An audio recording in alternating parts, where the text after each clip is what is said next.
One more blow. Very frustrated. Very frustrated. As small businesses in East Portland struggle to make it during the pandemic. Hanoi Kitchen on Northeast Gleason and 79th was one of 13 businesses in this area targeted in late January. They've been hit since, too. Last Monday, they break one side of the door, then they come back on Tuesday and break another side of the door. Another restaurant, My Brother's Crawfish, posted this security camera video on Instagram showing someone throwing a rock through their window. Hanoi Kitchen owner Kim Win I'm Asian, so feels she was targeted because of her race. I'm the target of whoever doing this. I don't know. We don't know the direct motive behind those, but we know that 11 of those businesses are Asian owned, and we've seen, this is not the first time that there's been vandalism in the district since COVID has begun. Ali Yi with Asian Pacific American Network of Oregon, APANO, believes it's part of a larger anti-Asian sentiment growing since the start of the pandemic.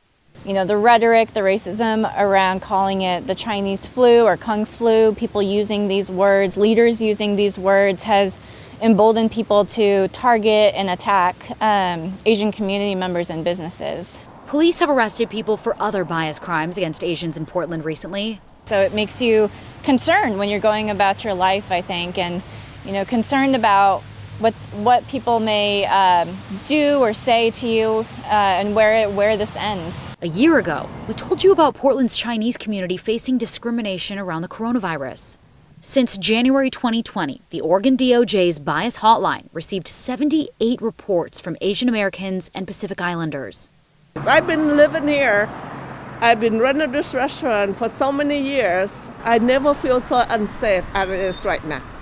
Wynn is calling on police to step up patrol, while APANO is supporting the businesses hit, paying to fix damage and connecting them with resources. They say fixing the root issue takes more work.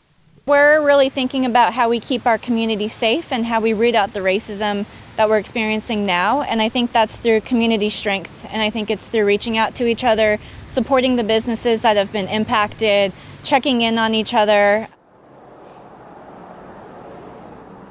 APANO, meanwhile, says more law enforcement is not the answer. And Wynn says she hasn't filed a police report yet. And even if she did, she isn't hopeful it'll lead to an arrest. So, Morgan, what did Portland police have to say about this string of vandalism?